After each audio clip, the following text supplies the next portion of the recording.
So I was recently out getting a new jacket in a store that I have been knowing for forever since I was a child, and I had a big conversation with the owner in the store about something that we see with a lot of especially fashion clients.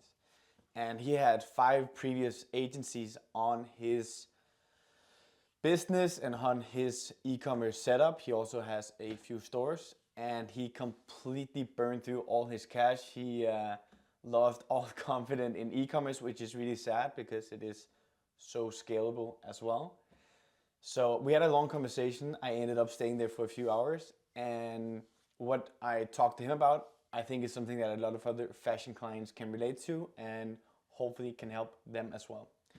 So what mainly happens in fashion that a lot of business owners can most likely relate to is that a lot of agencies sort of go on discount. And what he also told me that he said that is completely, there's no way to sell their products at full price or the new collections and everything like that, because people just didn't want to buy it, and it's all a price thing, and no one wants to buy their products because of price and competitiveness. And they also retail a lot of brands that a lot of other businesses have, a lot of other retailers. So he was really, really negative and pessimistic about e-commerce. So what we sort of went through based on his experiences was that there is 4 different pillars in a fashion business. It can be modified a little bit depending on the business and how it's functioning, because there's some e-commerce businesses, some fashion clients, for example, that's focused on never out of stock collections and they add products to the never out of stock. There's more high-end fashion that is only collection based, and then they most likely have archive sale that sort of is a way to sell their old stock, so they don't have to decommission it in the business. So in fashion, there's like 4 more main things that you can sort of work with and work on, and returns is one of them. So we see a lot of fashion clients, especially more high end, they have a high return rate. So that is something that most business owners and especially fashion owners doesn't work that much on. You also have your past collections you want to have sold, most likely on sale. You have a current collection that is summer collection, spring, whatever that could be. And then some businesses, depending on who you are, might have some never out of stock products. What most agencies focus on is number 2, and they try to sell everything. They tell the business owner that it's not possible, it's way too competitive, that's just the market, and they focus on this, which is not sustainable. And this only focusing on liquidating stock at a lower profit margin, so the business doesn't have to decommission it and make no money on it. The thing is that this is really short term, and it's like a function in the business. It's a function in the fashion business. This is supposed to help with inventory and liquidating it so you get the cash on hand. But the business owner most likely know that this is not something that we will make any money on. This is most likely stocks and products that just didn't hit maybe, or just we bought a little bit too much and we need to liquidate it, get the money in so we can focus on a other collection, and or at least just getting the money in the bank account. If you want to have a sustainable business, you need to focus on these 2 and your returns, because that is where you actually start to make the money. And for some reason, it's just become so normal in fashion to say that this is the only way to sell, which is just not the case at all. And some businesses and some agencies also try to say to business owners that they need to have the current collection on sale as well in order to actually grow or do anything at all, which is not true. So what you have to do, and we can do this based on a case study that we just got in, is that we had a client with a 40% 40 depending on the month, 40%, 40 to 50% return rate. And it's really high-end fashion, so it's really expensive as well. So what this means that even if we had a ROAS of 10, let's say, just to be completely say a ROAS, that's an easy number to go with, we really only had a ROAS of 5 maybe, because half of the products actually got returned and the business didn't have a functioning way of actually getting these returns and all of this money staying in the business. So they just got returned, the customer got their money back. So this is one thing that we had to fix, and we had many different ways. It's not just one thing we had to focus on. So what we did here was, on this specific client, we added a return system to actually help with the business to decrease this, because if we could just decrease this from 50% to 25%, then we already have 25% more cash flow in the business. And for this business especially, their cash flow was really the most important thing, because they had a hard time selling their past collections on the stock that wasn't really hitting as well. And they also, on top of that, had a huge return issue. So their cash flow was constantly being sort of pushed. So we added a return system in order to help to see if we could decrease this to maybe 25%. And that 25% was staying in the business either by gift cards or changing it to a different size, because we also figured out that a bunch of these issues clients had with returns was actually because of a sizing issue, but the business didn't give the customers really an easy way to actually fix the sizing issue. They just gave the money back, so the money was out of the business, even if the customer might actually want the product. So we added a return system to help the customer actually getting a choice of either getting a gift card with some plus on it, so the money stayed in the business, or just getting a resize really easily. And that made the return rate drop from like 50% to 25%. So we already have way better cash flow here, because we had instead of having to have a ROAS 10 to have a ROAS 5, we actually had a ROAS 7.5 when we have a ROAS 10 because of the return flow. So this was one thing we had to work on in order to actually get the business flowing even better. They had another issue where their past collections, they had archive sales. And since this is so high end, they have a time period where they actually have to sell these products in order to actually be able to cash in on it, because they can only have a collection, 2 archive sales, and then it's decommissioned. And then they can't really take it in another archive sale or something.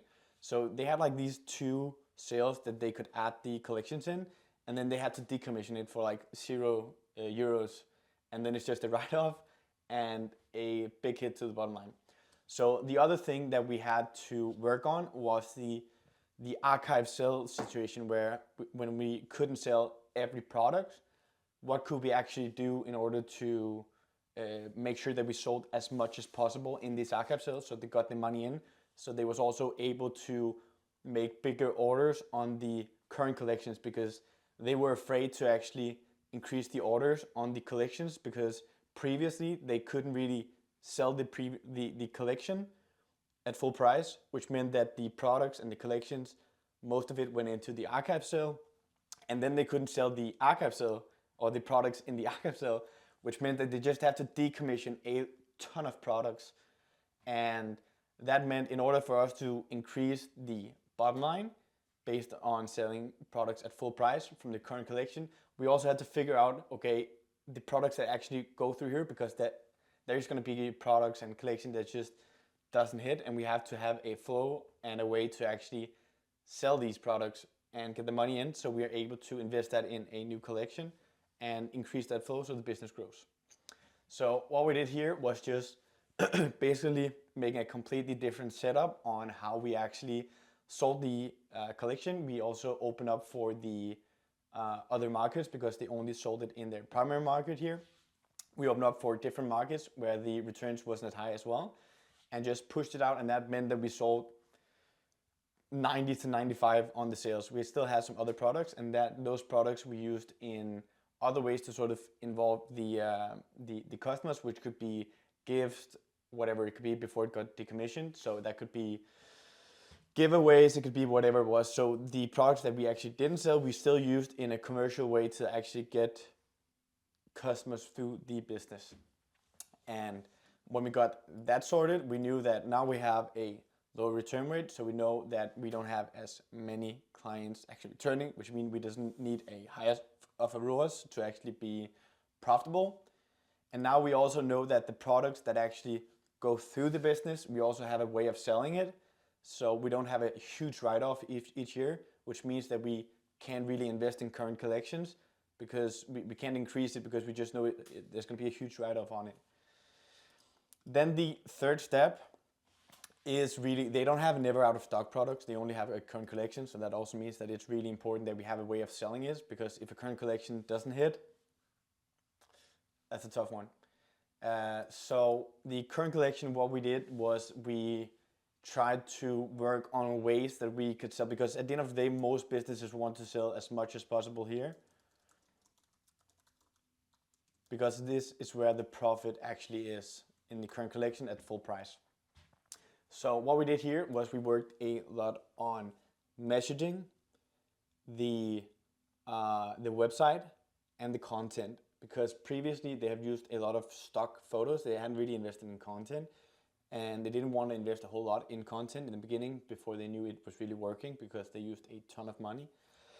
So we had some easy ways to sort of try some new content. We used user-generated content and something different, which meant that we could go from selling 50% to 60, 70, 80%, which means that we only have to have 20 to 30, 40% of the inventory from the current collection in archive sales, which means that we had more profit here and less we had to sell at a discounted price, which means they had more profit to invest, and we didn't have a huge of an issue to actually sell this at an archive sale.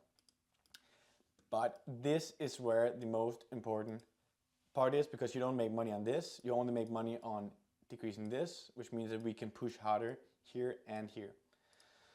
So that is sort of the main setup as well. Some people have never out of stock products, and for you people, I would just recommend always having different lanes on the business. So how would that look in, let's say, Meta, for example? We would constantly have a never out of stock product collection campaign constantly running, because that is going to be the baseline of the business, and that is where we were going to make the most amount of profit as well.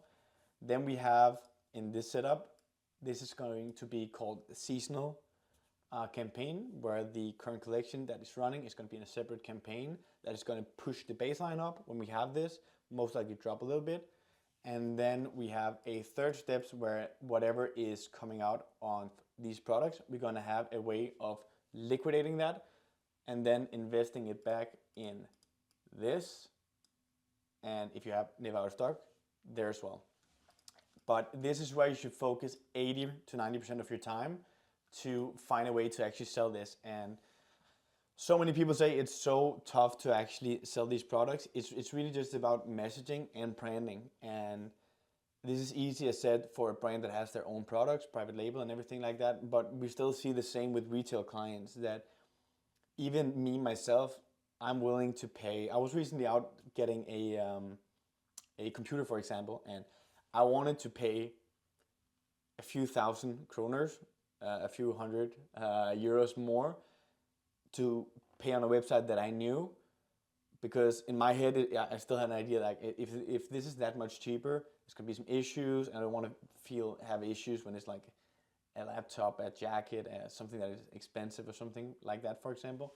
So what you can do if you have a tough time, because when you're a small business, you're gonna have a tough time competing on pricing with huge businesses, Asus, Zalando, whatever that might be, you can focus on adding values in another way, because pricing is only one way to sell, so manipulate your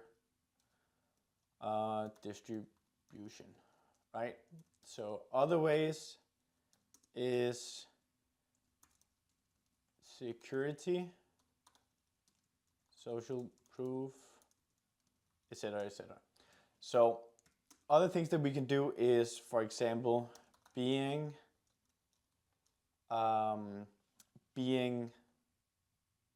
contactable. I know this is not the right way. English is not my main language, so sorry for that, but I will give some more context to this. So what I mean with by being available, that's the word. Being available, yeah. So being available means that we recently had a client, for example, that had higher prices and they resold other products from other distributors, high competition, but they were just constantly available. They had both a messaging inbox, they were available when clients called in, and especially older people and older clients, they want more security than trying to save like $100 or something. So they focused on being available, which meant customer support. That could be through messaging on the website, or we can also call it chat box. Plus, I know a lot of older people want to call in, so they also had a hotline, which was actually working. Not a lot of other businesses. I know you can relate to that. So being available is something you can do. It builds trust. If you're a smaller business, you can also do it by building relatability. It's not the right word maybe, but we had another client that is really he has such a huge persona and is so amazing. So what we did was building the brand around him as well. So he was in the emails, he was in the website with the team. So people felt like they bought from people, not just from another huge business that doesn't really care. I know that's not true, but that's the feeling of a lot of business, a lot of consumers as well. So they built like this relatability. So the owner was in the emails we had many times, and the wording as well. So the wording on the website and other places and in the emails really felt like he was writing to them, and that overall just completely skyrocketed the relatability and the feeling of people actually wanted to support this guy and this business and him as well. Even though he was higher, it was actually 20 to 30% higher on some of his products, but people wanted to help him help the business, and they enjoyed the support and the availability that he and the business had. Of course, you can also have proof, social proof. I know that this is something that a lot of big businesses have, because if you buy on Zalando, you know it's huge. They have the products, you're gonna get the products and everything like that. But having social proof on how your business is built, and from customers just writing on your ads, your website, and everything like that, is something that I actually don't see a lot of businesses do. And that is just huge, especially if you're smaller. And the more you do these two things as well, the more other consumers is also most likely to actually recommend you to other people that they might know. So this is like some easy stuff. I don't see a lot of people actually do social proof and in fashion, and there's two ways. We actually just had an issue, well, not an issue, but something we had to go through with another business, because they had such a high brand book on things they could do, couldn't do, had to say, couldn't say, which really made it tough to use user-generated content, for example, or it just doesn't look so high in fashion when you actually have the like reviews on your products, like saying 5 stars or something. It just doesn't look so good. So what we did on fashion, for example, as well, is we actually had a system like, I think it's called like Instapaper or something. So there's something called like Instapaper, no relation at all. There's many others as well, but I think we went with that, for example, which gave social proof in another way. So we had all the clients, it actually pulls the content for people tagging you and all your customers. You have to get consent, of course. And then you can actually use it on the product pages. So let's say here, what they used was actually their customers to have the social proof instead. So instead of having like a bunch of reviews, and they also have it here, it looks a bit more stylish here. They also added this, which was basically all the customers from Instagram, whatever that might be, that actually use the style, and then you can tag the products and see what products they're using. And that was a way better way for them to give social proof by showing a bunch of videos and pictures from customers, and instead of just having them have reviews and yellow reviews and everything like that. And what it also gave was also a way for businesses to also show how you could actually style the products, because sometimes when people look at it, you might have the sizing, you might have, okay, this looks like this, but it's really tough when you don't have any good pictures, and especially if you don't have enough money to actually invest in good pictures, to also showcase how can I style this, because most likely on stock photos as well, it's only one style. So being able to have, they don't have any pictures here, but being able to have the customers showcasing this in different styles also gave a way for people to say, oh, you know what, this can also be used for this and this and this, and I can see this guy actually, wow, he looks amazing, so I'm gonna use it this way. So there's a bunch of different things that you can add. Of course, there is gonna be, when you retail other products, a pricing competitiveness. You can't get out of that, but that's not a way to just say, this isn't working, there's no way to get this to work. We've seen this plenty of times. It's definitely tougher, but in retail a lot of time as well, what you just have to go through is selling retail to grow quicker, but on lower margins, because people know the brands, you have to be competitive maybe. And then at some point when you grow, you have a big customer base, they trust you, you're amazing at running your business, then you will move to private label on products, and you will get customers to buy that. Higher margins, happy days. Sounds easy, it's not that easy, but it's just to say that there is way more things that you can actually do even if you are in a competitive market. And this up here is just something I see so much every time I talk to people. They don't focus on returns for some reason. They don't think it's gonna work, but I don't think they see it in the right way. Like actually, if you have a 50% return rate, that means that when you have a ROAS of 10, you actually have a ROAS of 5, basically. So if you can have that to 25%, that means that when you have a ROAS of 10, you actually have a ROAS of 7.5. So without doing anything specific or mind-blowing, just by decreasing your return rate, you can actually significantly increase how much you earn and have it in the business. And then the other takeaway is, don't just focus on this. This should be a tool to liquidate stock. It shouldn't be a way to grow your business, because it's not sustainable. And it also ruins your brand over time if you start to move your past collection sale onto this current collection to sell it. Then you have to modify it, find different ways to sell it. Don't go completely just sell on this. And there is nuances to this. I know that if you're about to go bankrupt and you need cash flow, I mean, there's exceptions to every rule, but overall, if you want to have a good business, this is what you should focus 80% of your time on. This should be a tool to liquidate stock that just sits there and is just going to be a write-off either way. And then in fashion as well, really focus on the returns. There's a bunch of other things. I might make some more videos. I just made this video very quick.